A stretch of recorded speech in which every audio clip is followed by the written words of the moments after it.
Hi friends, मैं जिगर शाह आपका स्वागत करता हूं मेरी यूट्यूब चैनल शेयर बाजार विजन पे। दोस्तों, एक बार फिर से मिल रहे हैं नेक्स्ट वीक की स्ट्रैटेजी को लेकर आए हैं। हर वीक हम एक निफ्टी के लिए स्ट्रैटेजी लाते हैं। पूरे वीक में निफ्टी अपर लेवल कौन सा लगाएगा और बॉटम लेवल कैसा कौन सा लगाएगा बताने की कोशिश करते हैं। ये हम डेटा बेस देखते हैं। निफ्टी के ओपन इंटरेस्ट और कॉल पुट की पोजीशन के हिसाब से आपको लेवल्स देने का प्रयत्न करते हैं। बट लास्ट 3 वीक से हम जो भी लेवल्स देते हैं वो एक ही सेम ही आ रहा है। हम ये नेक्स्ट वीक के लिए भी सेम आ रहा है। दिसंबर है, लास्ट एंडिंग वीक है, तो हमें नहीं लगता है कि बहुत ज़्यादा वॉल्यूम होगा या बहुत लंबी तेज़ी मंदी भी होगी। तो हमारा वही रेंज लास्ट वीक में था, वही है। निफ्टी 25,700 के नीचे नहीं जाएगा और 26,250 के ऊपर क्लोज नहीं आएगा। तो एक रेंज में है 450 टू 500 की एक रेंज बना के निफ्टी ने चल रहा है, तो वही रेंज को फॉलो करेगा। तो हमें लगता नहीं है कि नेक्स्ट वीक में बहुत ज़्यादा मंदी और तेज़ी होगी। ये जनरली निफ्टी स्टेडी रहेगी।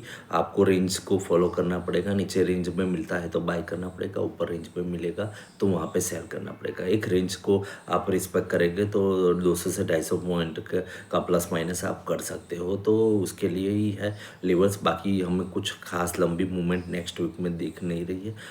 नेक्स्ट वीक थोड़ा सा ठंडा रहेगा और वैसे भी दिसंबर एंडिंग होता है, तो आफ्टर 20 दिसंबर से 31 तक तो बाज़ार में वॉल्यूम भी ख़राब हो जाते हैं। लास्ट वीक में हमने देखा वो बाज़ार में वॉल्यूम बहुत बहुत ही लो लेवल पे चले गए हैं। तो हमें लगता है कि वही कंटिन्यू रहेगा। बात कर लेते हैं निफ्टी के लेवल्स की। 26,045 क्लोज आया है, तो वहाँ पे निफ्टी को का एक सेल कॉल हम बना रहे हैं। 26,450 टू 26,090 के बीच में कहीं पे भी चांस मिलता है तो आपको निफ्टी को सेल करना चाहिए। पहला टारगेट मिलेगा 26,010, पहला। दूसरा टारगेट मिलेगा 25,910। 25,910 के नीचे हमारा तीसरा टारगेट आएगा। अहम टारगेट है 25,820। बॉटम लेवल पे हम एक टारगेट देते हैं, बट 800 के आसपास निफ्टी को कट करना चाहिए। 25,740 का एक लास्ट टारगेट है, बट हमें नहीं लगता है कि 750 के नीचे बहुत लंबा जाएगा। तो तीसरे टारगेट के आसपास आपको प्रॉफिट बुक करने की हमारी एडवाइस है।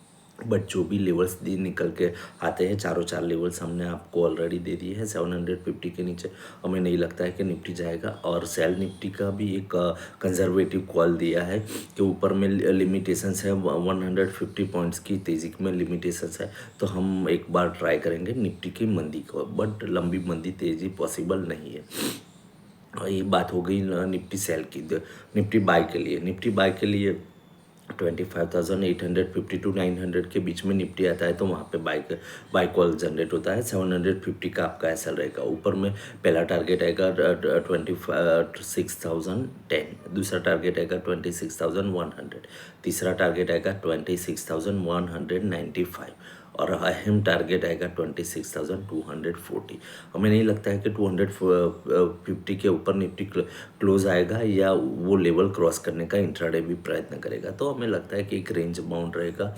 एक रेंज को आपको फॉलो करना चाहिए। आपको जहाँ पे भी बाय सेल का रेट मिलता है वहाँ पे ही बाय और सेल करना चाहिए। बाकी निफ्टी में रिस्क लेने की बहुत अभी नेक्स्ट वीक के लिए हमें कुछ खास जगह नहीं दिख रही है। रिस्क लोगे भी तो भी आपको चाहिए वो टारगेट नहीं मिलेंगे, तो आपको रेंज के आसपास मिलता है तो ही बाय करना चाहिए। बाकी बाज़ार ठीक ठाक है। बाज़ार में लंबी तेज़ी मंदी नहीं है। स्टॉक स्पेसिफिक थोड़ी तेज़ी मंदी होगी। लास्ट वीक में हमने देखा कि आईटी में भी थोड़ी मंदी हो चुकी है, थोड़ा और डीप मंदी हो पॉसिबल है, और बैंकिंग में भी थोड़ी मंदी हमें नेक्स्ट वीक में थोड़ी दिख रही है। तो वहाँ इसी हिसाब से हमने निफ्टी सेल का टारगेट दिया हुआ है और हमारा कॉल निफ्टी सेल का है। निफ्टी बाय का करंट लेवल से नहीं है, वो हमने 100 पॉइंट से नीचे आपको बाय रिकमेंडेशन दिया हुआ है। वो भी हमारे लेवल्स के आसपास का एसएल देकर दिया हुआ है। हाँ, निफ्टी में ज़्यादा मंदी होगी 700 के नीचे बंद आता है, तो 25,700 के नीचे बंद आता है तो पोजिशनली मंदी करके बैठ जाओ। ऊपर में 850 का ऐसे लगा दो, आपको नीचे में 350 400 तक के लेवल्स दिख पाएंगे, क्योंकि 25,700 टू 750 के बीच में 6 बार निफ्टी आकर रिवर्स हुई है और 26,200 तक गई है। तो हमें लगता है कि ये स्ट्रॉन्ग रेजिस्टेंस है, वो अभी तो टूटेगा ही नहीं, और टूटेगा तो बहुत ज़ोर से टूटेगा। 300-400 पॉइंट की और मंदी हो सकती है, तो वहाँ पे हमने पोजिशनल दिया हुआ है। आप और ज़्यादा मंदी, एग्रेसिवली मंदी 700 के नीचे क्लोजिंग पे कर सकते हो। ये बात हो गई निफ्टी की। ओवरऑल मार्केट के आउटलुक की बात करें तो हमें नहीं लगता है कि कुछ लंबी रेंज में होगा, बट यहाँ पे एक पॉसिबिलिटी है कि गवर्नमेंट नहीं चाहती है कि यहाँ पे मंदी हो, तो लंबी मंदी नहीं हो सकती है। हाँ, गोल्ड सिल्वर की कई क्लाइंट्स हमारे गोल्ड सिल्वर की बात करते हैं। गोल्ड सिल्वर को हम ऐसे जनरली ट्रैक नहीं करते हैं, बट सभी जगह तेज़ी और मंदी की एक लिमिटेशंस होती है। तो जो गोल्ड और सिल्वर में ऑलरेडी तेज़ी हो चुकी है और कई सारे सवाल आते हैं कि बाय करना चाहिए नहीं करना चाहिए, तो हमारा वहाँ पे एक फिक्स है कि एक भाव को रिस्पेक्ट करके आपको चलना चाहिए। तो हमारी ऐसी कोई एडवाइस नहीं है कि वहाँ पे बाय करना चाहिए। सो फ्रेंड्स, आज के लिए इतने था। फिर मिलता है नेक्स्ट वीडियो में नेक्स्ट डिटेलिंग के साथ।